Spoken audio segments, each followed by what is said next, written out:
Alors, excusez-moi, il ne nous reste plus qu'une toute dernière. Donc, cette dernière case, je vais essayer de la réécrire. Donc, on avait dit, comment dire, que c'était 1,9, ok? Donc, ici 3, et là, 3 hydrogènes, et là on avait un singulier. Donc c'est un CH3 qui ne voit rien, qui est voisin avec rien. Ok. Donc on va pouvoir. Pourquoi est voisin avec rien? Parce qu'en fait on voit sur le spectre un singulier. Donc il ne couple avec personne, avec aucun hydrogène. Donc ici on aurait pu vérifier le CH3. Donc s'il ne couple avec aucun hydrogène, donc il faut qu'il soit attaché à une C-double liaison O. Qui est, vu qu'on a un amide, on va l'attacher à un azote qui est attaché à un hydrogène. Et là, on ne sait pas. Du coup, soit on peut dire que le CH3, il est attaché à un azote. Non, là, ça passe pas. Okay. Donc, il est forcément attaché à un C-double liaison O. Pourquoi? Parce qu'en fait, s'il était attaché à un azote et un hydrogène, là, il aurait en fait couplé avec celui-là et on aurait trouvé un doublé. Okay. Donc là, c'est pas possible. Donc forcément on a ça. On peut aussi confirmer en fait ce CH3 qui est à côté d'une C-double liaison O à côté d'un azote. Il doit donner un déplacement chimique de 1,9. Donc on va venir ici vérifier.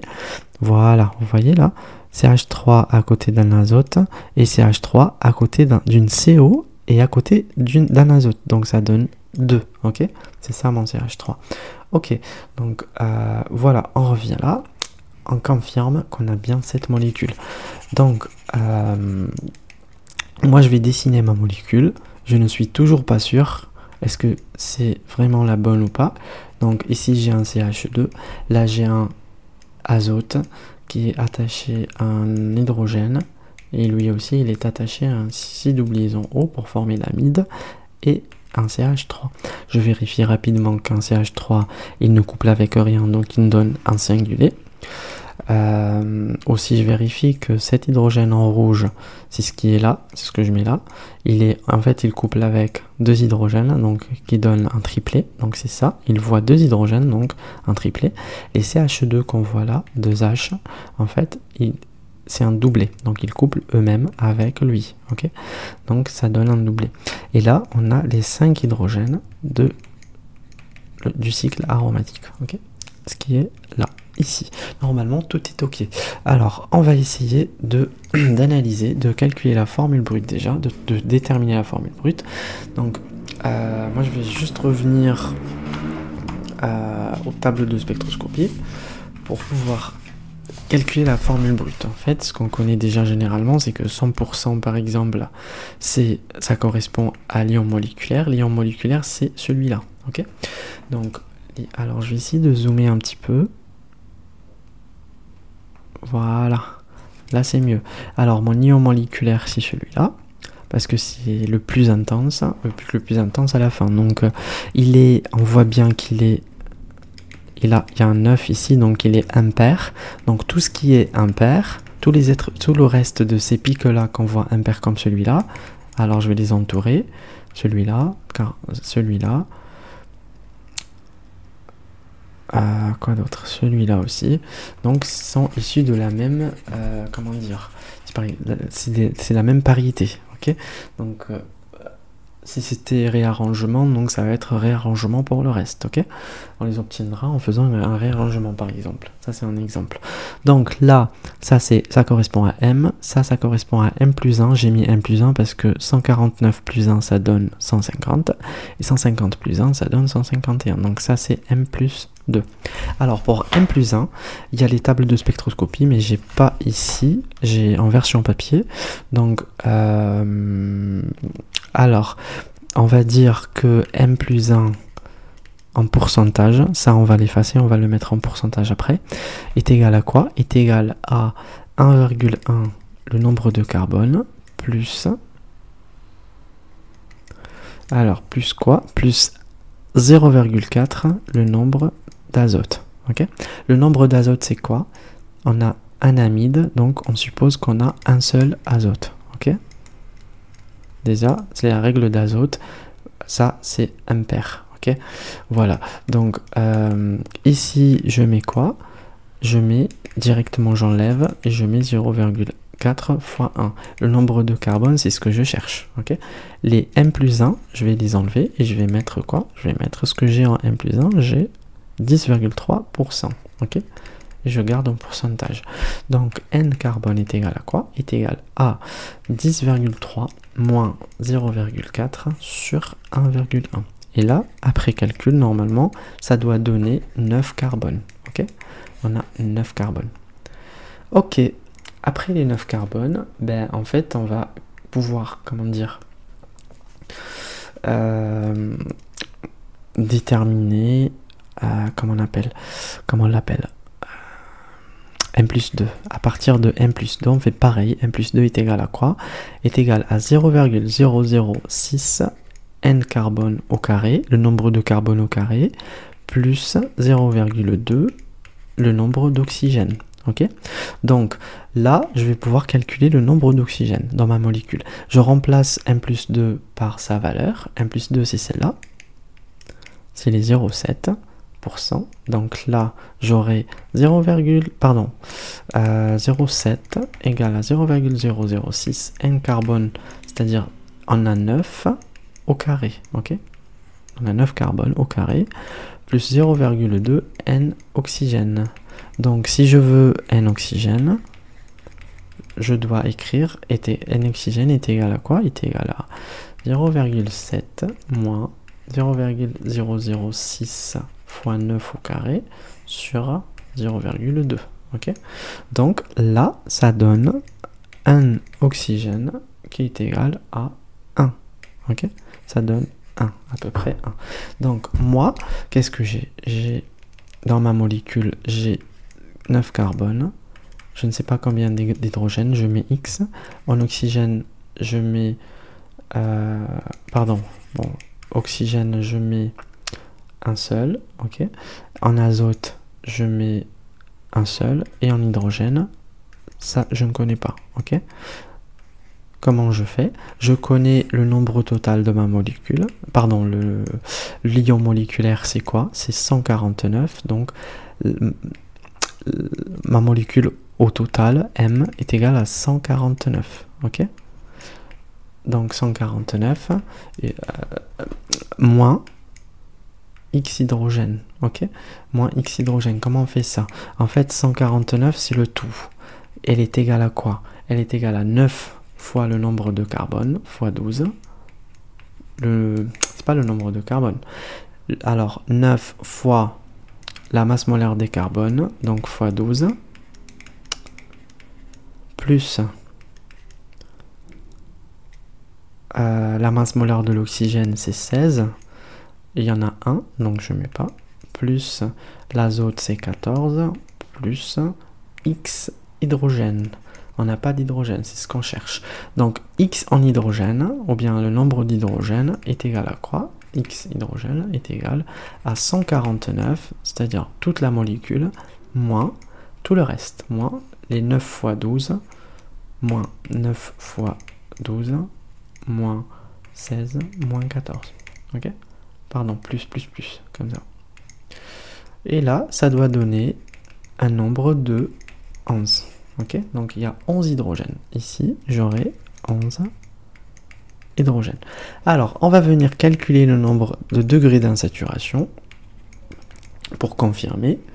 Et donc, normalement, pour le degré d'insaturation, on va avoir 5. Ok. Et pour les personnes qui ne savent pas comment faire, donc, en fait, on va dire ça. 1 plus 1 demi le nombre de carbone fois 2, ok, 2 fois le nombre de carbone, moins le nombre d'hydrogène, et normalement moins, alors je confirme, l'azote, ok.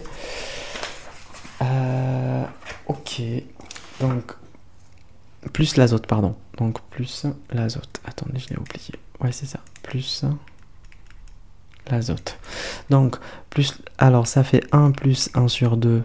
2 fois C, 2 fois carbone, ça fait, on en a 9 là, ça fait 18, moins 11 plus 1. Ok. Donc, alors, moins 11 plus 1. Alors, déjà, on va continuer. Alors, 18 et 1, ça fait 19.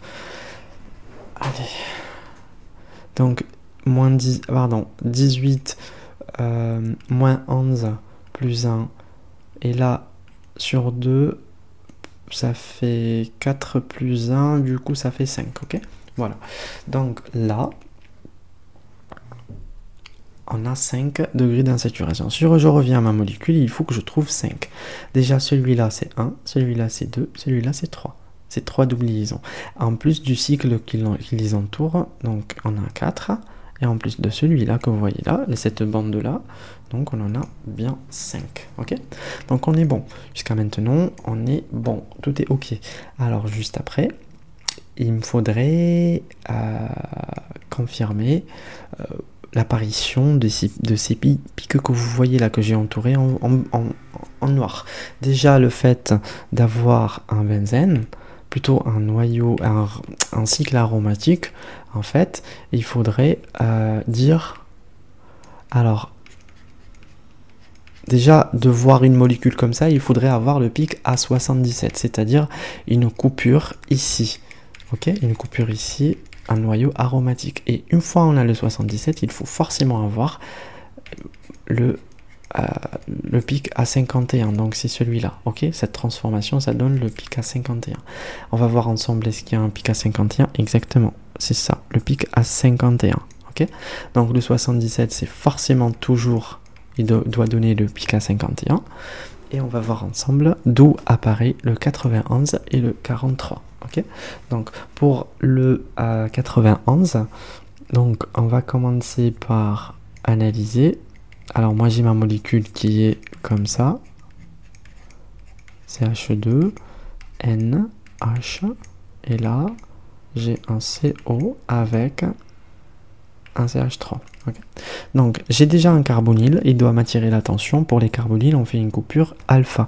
Donc une coupure alpha et elle est hétéro. Ok, donc hétéro, je vous rappelle, c'est une seule pointe. En fait, la flèche elle pointe d'un seul côté, donc c'est un seul électron. Ok, donc c'est soit ici, soit ici. Donc si par exemple on arrive à couper là et on calcule tout ça, ben en fait il suffit juste d'ajouter par exemple les 60, bon, d'ajouter ça, avec ça, ok, et voir ce que ça donne. Alors, sinon, comment dire,